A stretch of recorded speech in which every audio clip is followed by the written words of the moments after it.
नमस्कार, आप देख रहे हैं आपका अपना चैनल न्यूज इंडिया। मैं हूं आपके साथ गौरव किशोर शर्मा। रुक करेंगे राजधानी एक्सप्रेस में बड़ी और अहम खबरों की ओर। उत्तराखंड में लंबी कवायद के बाद आज आखिरकार यूसीसी लागू हो गया। मुख्यमंत्री पुष्कर सिंह धामी ने कहा, जो कहा उससे पूरा किया है। इसी के साथ उत्तराखंड यूसीसी लागू करने वाला देश का पहला राज्य बन गया। वैसे तो यूसीसी का पोर्टल लॉन्च करने के मौके पर मुख्यमंत्री पुष्कर सिंह धामी ने कहा कि किसी के साथ भेदभाव नहीं होगा, सभी नागरिकों को समान अधिकार मिलेंगे। लेकिन इसी समान अधिकार के विरोध में भी सुगबुगाहट भी शुरू हो गई है। वैसे तो अभी प्रदेश में चुनाव नहीं है, लिहाजा राजनीतिक गलियारों से इसको लेकर कुछ खास प्रतिक्रिया नहीं आ रही है, लेकिन एक वर्ग इसको लेकर आपत्ति जरूर जता रहा है।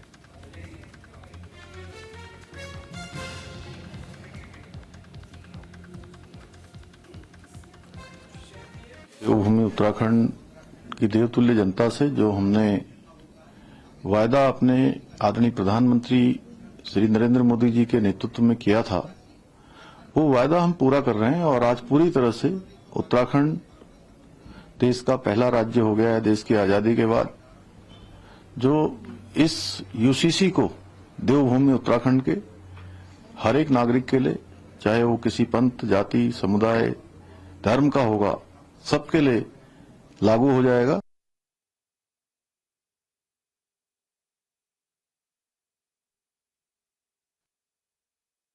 पुष्कर सिंह धामी ने कहा कि ये लागू हो जाएगा। यूसीसी लागू करने वाला उत्तराखंड देश का पहला राज्य बन गया है।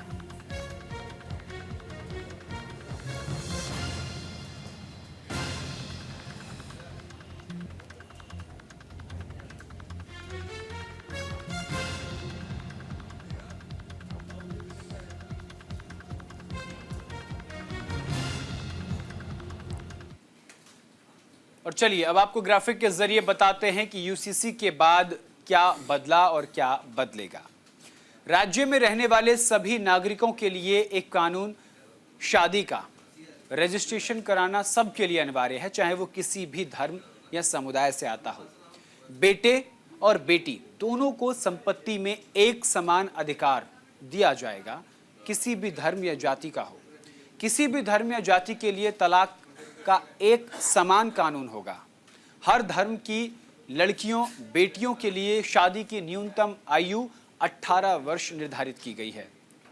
सभी धर्मों में गोद लेने का अधिकार होगा, लेकिन दूसरे धर्म का बच्चा गोद नहीं ले सकते, इसका भी इसमें जिक्र किया गया है। उत्तराखंड में हलाला और इद्दत जैसी प्रथा पर पूर्ण तरीके से प्रतिबंध लगा दिया गया है। यूसीसी में इस बात का जिक्र किया गया है क्योंकि इसके जरिए सैकड़ों, हजारों, लाखों महिलाएं प्रताड़ित थीं और इसको खत्म करने की मांग भी जोरों शोरों से उठ रही थी। एक पति और पत्नी के जीवित रहते वो व्यक्ति अपना दूसरा विवाह नहीं कर सकता, इस पर पूर्णतः प्रतिबंध है। जायदाद में लड़के और लड़की को बराबरी की यानी समानता की हिस्सेदारी मिलेगी। इसमें लिव इन रिलेशनशिप को लेकर के भी जिक्र किया गया। लिव इन रिलेशनशिप के लिए रजिस्ट्रेशन कराना अनिवार्य है। 18 से 21 साल से कम में लिव इन रिलेशनशिप में रहने वाले बच्चों को माता पिता की सहमति दर्ज करानी होगी। लिव इन रिलेशनशिप से होने वाले बच्चे को शादीशुदा जोड़े के बच्चे की तरह ही समान और सभी अधिकार उसको दिए जाएंगे। यूनिफॉर्म सिविल कोड यानी कि यूसीसी से शेड्यूल्ड ट्राइबर को बाहर रखा गया है, यानी आदिवासी जनजाति को बाहर रखा गया है। उत्तराखंड में कब क्या हुआ यूसीसी को लेकर वो बताते हैं। 27 मई 2022 यूसीसी को लेकर विशेषज्ञ समिति का गठन हुआ 27 मई 2022 को। उसके बाद क्या हुआ, 2 फरवरी 2024 को समिति ने सरकार को अपनी रिपोर्ट सौंप दी। यह हुआ 2 फरवरी 2024 को। इसके बाद क्या हुआ, 12 फरवरी 2024 को उत्तराखंड में यूसीसी लागू करने का ऐलान कर दिया गया, 12 फरवरी 2024 को। इसके बाद क्या हुआ, 8 मार्च 2024 को विधानसभा में विधेयक पारित किया गया। उसके बाद 12 मार्च 2024 को क्या हुआ, विधेयक को राष्ट्रपति की स्वीकृति मिल गई।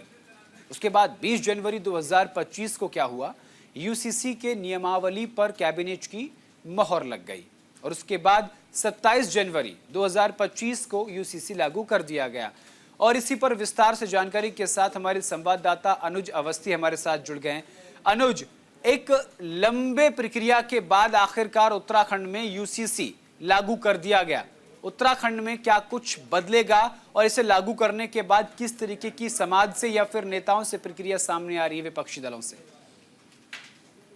बिल्कुल गौरव, उत्तराखंड में एक बार फिर से इतिहास रचा है। मुख्यमंत्री पुष्कर सिंह धामी ने पूरे प्रदेश में यूसीसी को लागू कर दिया है। लगातार जो प्रक्रिया चल रही थी, करीब 3 साल जब पुष्कर सिंह धामी मुख्यमंत्री बने थे, इसी समय उन्होंने ये किया था कि हम यूसीसी को लागू करेंगे पूरे उत्तराखंड में। और आज जाकर के वो दिन आ गया 27 जनवरी 2025, जिसमें उत्तराखंड को सौगात मिली है, यूसीसी की सौगात मिली है। प्रदेश में एक नई नजीर पेश करी मुख्यमंत्री पुष्कर सिंह धामी। मुख्यमंत्री का साफ तौर पे कहना है कि यूसीसी जब शुरुआत हुई थी इसकी, तो जस्टिस रंजना देसाई की जो कमेटी थी, 5 सदस्यीय कमेटी थी, जिसमें पूर्व मुख्य सचिव शत्रुघ्न सिंह, दून विश्वविद्यालय के कुलपति रेखा अग्रवाल समेत तमाम जो लोग थे वो उसमें मौजूद थे। मनु गौर समेत 5 सदस्यीय कमेटी जो थी, इसमें जो है उसने ये 450 पन्नों की रिपोर्ट बनाई। रिपोर्ट बनने के बाद फिर वो मुख्यमंत्री को सौंपी गई। मुख्यमंत्री के बाद विधानसभा पटल में रखी गई। उसके बाद उस पर चर्चा हुई। चर्चा होने के बाद वो एक कानून बना। कानून बनने के बाद विधानसभा से जब पारित हुआ, उसके बाद राज्यपाल के पास गया, राज्यपाल ने मुहर लगाई। उसके बाद राष्ट्रपति के पास, राष्ट्रपति ने भी मुहर लगाई और एक कानून बन गया। कानून बनने के बाद कई ऐसी दिक्कतें आई, ग्राउंड जीरो पर कोई दिक्कतें आई।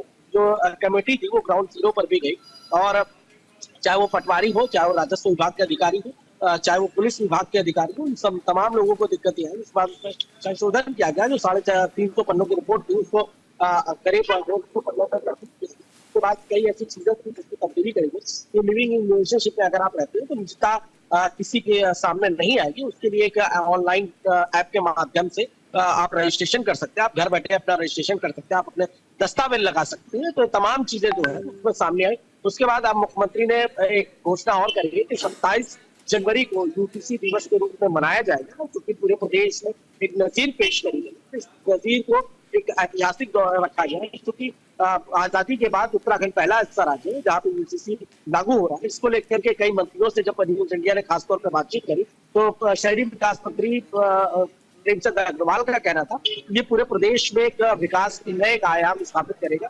मुख्यमंत्री, प्रधानमंत्री नरेंद्र मोदी और साथ साथ गृहमंत्री अमित शाह, तीनों के मार्गदर्शन से ये चीजें हुई। और एक जो उत्तराखंड का जो दूरस्थ गाँव है, वहाँ का जो व्यक्ति है उसको भी प्रदेश की जो योजनाएं हैं उसका लाभ मिलेगा। बिल्कुल, डाटाबेस कि हमारे प्रदेश में कितने लोग हैं। जी जी अनुज, लेकिन मौलाना शहाबुद्दीन रिजवी का बयान सामने आया। उन्होंने कहा कि जो भी कानून शरीयत के खिलाफ जाएगा उसे हम नहीं पालन कर सकते उसका, और इसमें तो हलाला और इद्दत जैसे जो शरीयत के कानून हैं उन पर पूर्णतः प्रतिबंध लगा दिया गया है।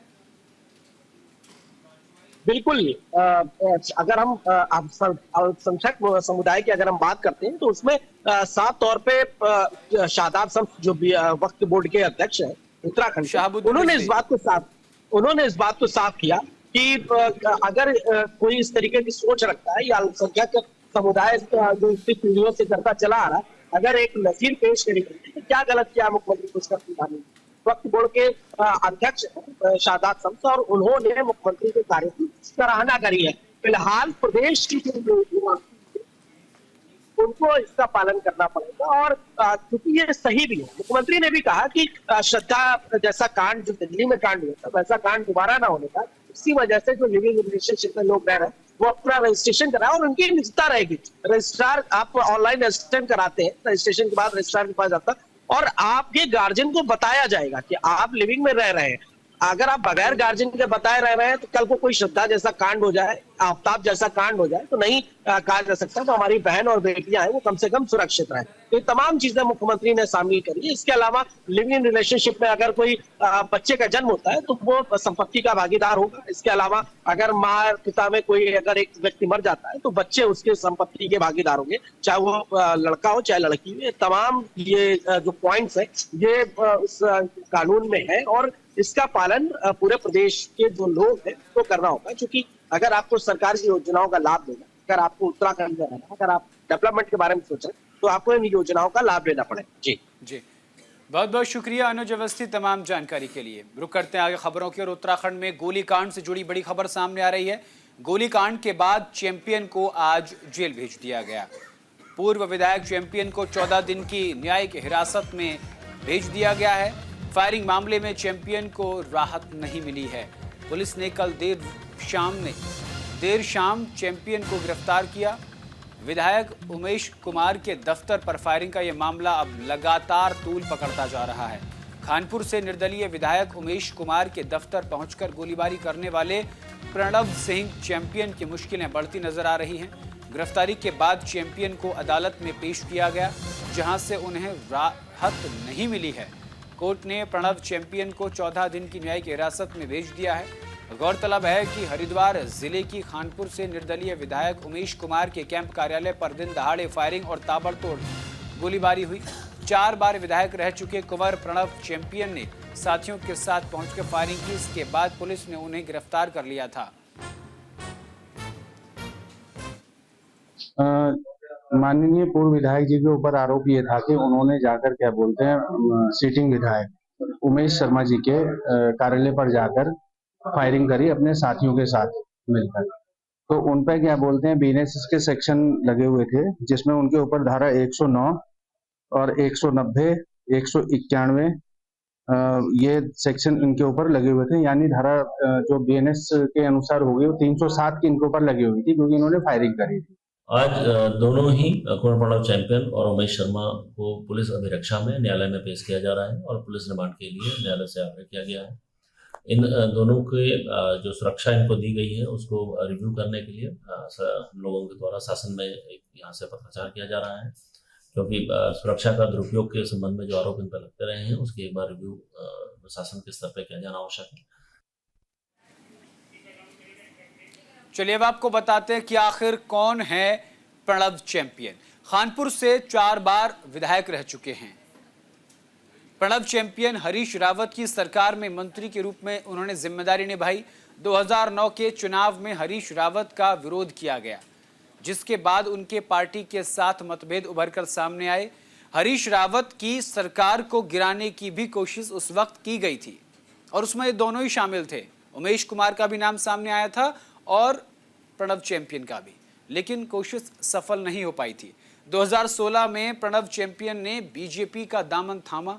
राजनीतिक सफर काफी विवादित और घटनाओं से भरपूर रहा है। 2022 के चुनाव में उमेश कुमार के खिलाफ चैंपियन अपनी पत्नी को चुनावी मैदान में उतारा। चैंपियन की पत्नी को हार का सामना करना पड़ा। इसके साथ ही उमेश कुमार और चैंपियन के बीच की पुरानी दोस्ती दुश्मनी में बदल गई। निर्दलीय विधायक उमेश कुमार के कैंप कार्यालय पर दिन दहाड़े फायरिंग की गई। पूर्व विधायक प्रणव चैंपियन ने साथियों के साथ पहुंचकर फायरिंग की। चैंपियन ने अपने फेसबुक पेज पर मारपीट का वीडियो भी डाला। आईजी गढ़वाल राजीव स्वरूप ने घटना का संज्ञान लिया। पहले उमेश कुमार और प्रणव चैंपियन दोस्त हुआ करते थे, दोनों की दोस्ती अब दुश्मनी में बदल गई है।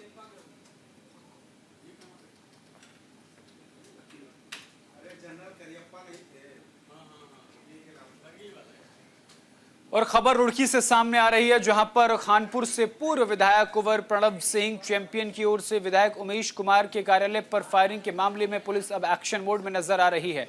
सिविल लाइन कोतवाली पुलिस ने कुंवर प्रणव सिंह चैंपियन के कैंप कार्यालय से 5 लग्जरी गाड़ियों को कब्जे में लिया है, जिसमें वो लग्जरी गाड़ी भी शामिल है जिसमें चैंपियन खुद सवार होकर उमेश कुमार के कैंप कार्यालय में हथियार लेकर पहुंचे थे। बाकी सभी वाहनों में उनके समर्थक सवार थे। उन गाड़ियों को भी पुलिस ने कब्जे में ले लिया है। ये पुलिस थाने में खड़ी वही गाड़ियां हैं जो वायरल वीडियो में भी नजर आ रही हैं। और इसी खबर पर विस्तार से जानकारी के साथ हमारे संवाददाता संजय पुंडीर जुड़ गए हैं। संजय, पहले दोस्त हुआ करते थे, चुनावी मैदान में खानपुर से पत्नी को उतारा, पत्नी हार गई। क्या इसी हार की खीज मिटाने के लिए प्रणव चैंपियन उमेश कुमार के कैंप कार्यालय पहुंचे या इसके पीछे की कोई और वजह मानी जा रही है? आखिर इस गोलीकांड के पीछे की असली वजह क्या है? निश्चित तौर पर गौरव, लगातार ही हम देख रहे थे कि बीते लंबे समय से ये जो फेसबुक और सोशल मीडिया की जंग चल रही थी और लगातार ही हमने देखा है इस जंग में दोनों ही एक दूसरे पर तंज कसते हुए दिखाई देते थे। लोग तमाम कमेंट करते थे, तमाम अपने अपने बयानबाजी करते थे, लेकिन अब मामला इतना बढ़ गया कि सोशल मीडिया से हटकर अब मैदान तक पहुंच गया। जिस तरह से कल रुड़की में एक बड़ी घटना हुई है, उसमें जो वर्तमान विधायक है उमेश कुमार शर्मा, उनके कार्यालय पर पूर्व विधायक यानी प्रणव सिंह चैंपियन ने यहाँ ताबड़तोड़ फायरिंग की है, जिसका वीडियो भी सोशल मीडिया पर वायरल हुआ है। जिसका संज्ञान लेकर हरिद्वार पुलिस ने दोनों ही पक्षों पर कड़ा रुख अख्तियार किया है, यानी दोनों पर कार्रवाई की है, दोनों पर मुकदमा किया है। जिसके बाद आज पुलिस ने पूर्व विधायक प्रणव चैंपियन को 14 दिन की हिरासत के लिए जेल भेज दिया है। यानी कह सकते हैं कि हरिद्वार पुलिस तमाम ऐसे लोगों पर कार्रवाई करती है जो कानून का उल्लंघन करते हैं, कानून से खिलवाड़ करते हैं, और यहाँ पर इन दोनों ही पक्षों को लेकर राजनीतिक माहौल भी गर्म होता हुआ दिखाई दे रहा है। जी। क्योंकि हम देखते हैं हफ्ते पहले तो उमेश कुमार है, वो भी कोर्ट में उनकी पेशी, अब वहां से देखते हैं कि किस तरह का डिसीजन प्रणव आता है। चैंपियन को तो 14 दिन की न्यायिक हिरासत में जेल भेज दिया है। उमेश कुमार की भी कोर्ट में पेशी हुई है, जबकि बिल्कुल अब से कुछ देर उमेश पहले कुमार की गौरव- किस बात को लेकर के कोर्ट में पेशी हुई है? गोली चलाते हुए तो प्रणव चैंपियन नजर आ रहे हैं। देखिए लगातार दोनों ही, अगर दोनों विधायकों की बात की जाए, पूर्व विधायक एक, वर्तमान विधायक है, एक ने फायरिंग की तो दूसरा जो उपकुमार है वो भी कहीं ना कहीं बंदूक लेकर सड़कों पर दौड़ते हुए दिखाई दिए हैं। गुस्से में लाल वो नजर आ रहे थे, इसको लेकर पुलिस ने दोनों के खिलाफ कार्रवाई की है। लेकिन जो धाराएं हैं वो कहीं ना कहीं प्रणव सिंह चैंपियन पे गंभीर धाराओं में मुकदमा दर्ज हुआ है, हत्या का प्रयास जैसी करीब 2 धाराओं में मुकदमा दर्ज हुआ है।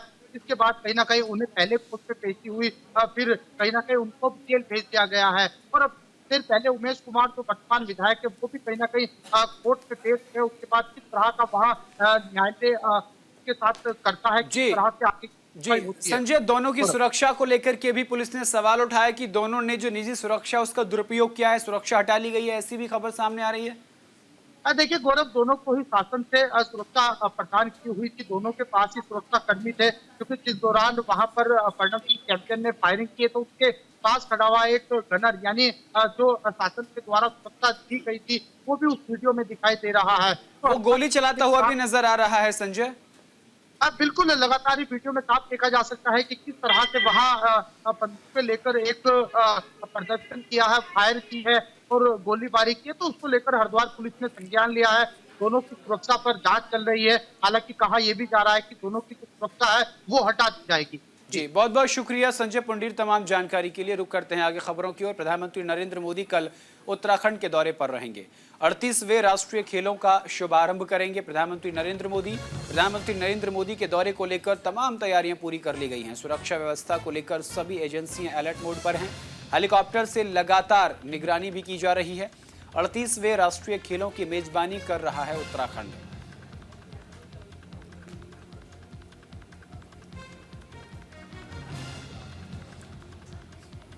और बड़कोट के सावड़ी गांव में लगी आग से लकड़ी के 9 मकान जल गए हैं। आपको बता दें कि देखिए बड़ी खबर, बड़ी जानकारी। बड़कोट के सावड़ी में आग लगी है, आग से लकड़ी के 9 मकान जलकर खाक हो गए हैं। ये बड़ी खबर, बड़ी जानकारी आप तक पहुंचा रहे हैं। NDRF, SDRF, fire services team ने आग पर काबू पाया है। 20 से 25 परिवार घर से बेघर हो गए हैं। ये बड़ी खबर, बड़ी जानकारी आप तक पहुंचा रहे हैं। आपको बता दें कि उत्तरकाशी के बड़कोट के सावड़ी गांव में आग लगने के कारण लकड़ी से बने 9 मकान जलकर राख हो गए, जिस वजह से 20 से 25 परिवार घर से बेघर हो गए। वहीं हादसे की जानकारी मिलते ही एनडीआरएफ, एसडीआरएफ, पुलिस और फायर सर्विसेज की टीम मौके पर पहुंची और कड़ी मशक्कत के बाद आग पर काबू पाया गया।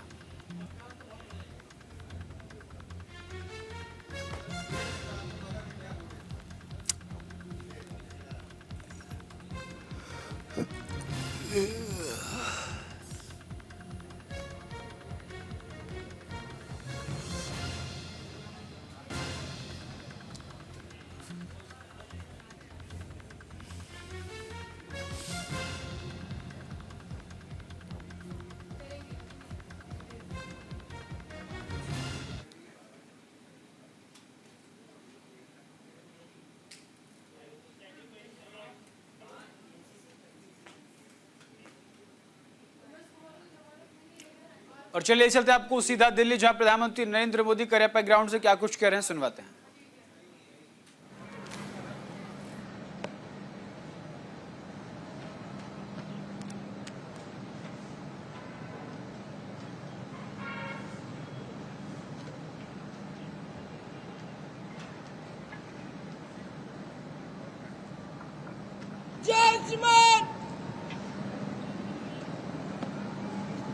Parade Commander marching smartly to occupy her assigned place at the parade. Ladies and gentlemen, India, a nation of over 1 billion people and a nation for 1 billion reasons. And in this multi-hued character of India, there is one common denominator, one belief, one prayer, one ethos, the nation first, always and every time. In history's distinguished pages we will play to help build a strong nation every single day. For we are the NCC, we are the force, we are the strength, we'll change history's course.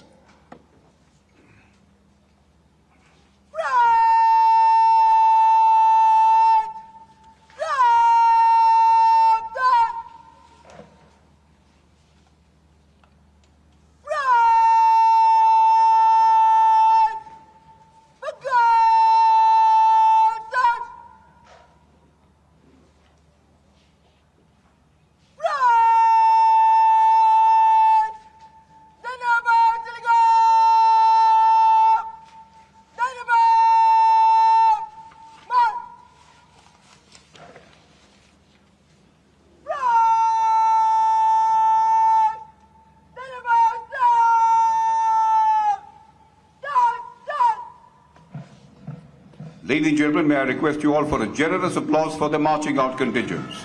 There is discipline in an NCC cadet, you can see it when he walks.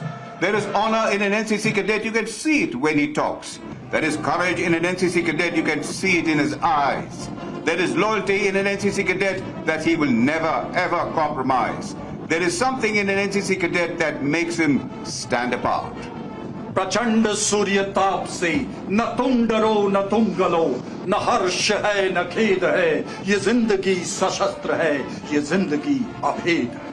प्रचंड दीप से जलो, अजर अमर अखंड हो, जो दुश्मनों से जा भिड़ो, प्रबल प्रबुद्ध प्रचंड हो, सहो तो तुम जमीन से, डरो न आसमान से, जियो तो आन पान से, मरो तो पूरी शान से। देविया और सज्जनों, आप देख रहे हैं हमारे एनसीसी कैडेट्स परेड ग्राउंड से प्रस्थान करते हुए बड़े ही जोश और उत्साह के साथ कंधे से कंधा एवं कदम से कदम मिलाते ये कैडेट्स चले, ये समर्थ भारत के सक्षम कैडेट्स सीना ताने, हाथ हिलाते पांव बढ़ाते, मन मुस्काते, आत्मनिर्भरता का गीत गाते। एक हमारा देश हमारा, हम एनसीसी के वीर विकास के पथ पर ना ही रुकेंगे ना ही मुड़ेंगे, बनेंगे सशक्त रक्षक और प्रेरक। हम नेशनल कैडेट कोर के सेनानी, हम में छुपी है एकता और अनुशासन की सच्चाई, अपनी सेवा से औरों की भलाई। और उसी के साथ देवियां और सज्जनों, आप देख सकते हैं सलामी मंच की ओर बढ़ता नेशनल कैडेट कोर के 17 घुड़सवार का दस्ता। रुके ना हम, मिला कदम, कदम कदम बढ़ाएंगे, एकता का गीत सारे देश को सुनाएंगे, लगा के देश प्रेम के पंख दूर तक उड़ेंगे हम, बढ़ेंगे हम फलांगते, सभी बाधाएं चुनौतियां और पथरीले रास्ते, वतन के भविष्य हम जिए इसी के वास्ते। एनसीसी में घुड़सवारी प्रशिक्षण पर अत्यधिक बल दिया जाता है। इसी को चरितार्थ करते हुए सबसे आगे है राष्ट्रीय ध्वज के साथ अंडर ऑफिसर स्वर्णिका राठौर, उन्हीं के ठीक पीछे थल सेना का ध्वज कैडेट सहजप्रीत कौर के हाथों में, नौसेना का ध्वज सार्जेंट खुशबू के हाथों में। और इसी के साथ इस बुलेटिन में इतना ही। देश और दुनिया की तमाम बड़ी और अहम खबरों के लिए देखते रहिए न्यूज़ इंडिया। नमस्कार।